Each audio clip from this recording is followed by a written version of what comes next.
বাংলাদেশে জাতির পিতা বলে কিছু থাকা যাবে না। আগে যারা ছিল তাদের জাতির পিতা ছিল শেখ মুজিবুর রহমান। আপনারা আসবেন, আপনারা এসে বলবেন জাতির পিতা জিয়াউর রহমান, এটা চলবে না।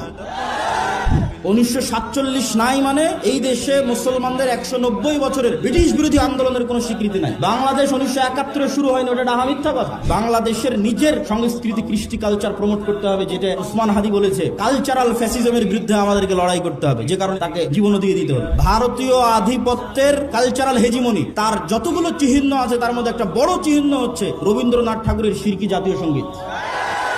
এই জাতীয় সঙ্গীত বাদ দিয়ে দিতে হবে। কারো কাছে কোন এক রাজনৈতিক দলের কাছে বিক্রি হয়ে গেলাম রাজনীতির কথা বলতে গিয়ে, আলহামদুলিল্লাহ আব্দুর রাজ্জাক বিন ইউসুফের ছেলে, ওই জন্য ইনশাআল্লাহ জন্ম হয়নি।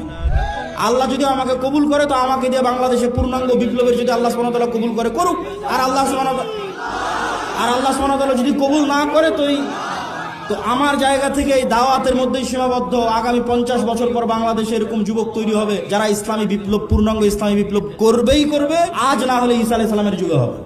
কিন্তু আমরা বিক্রি হওয়ার মধ্যে নয় ইনশাআল্লাহ।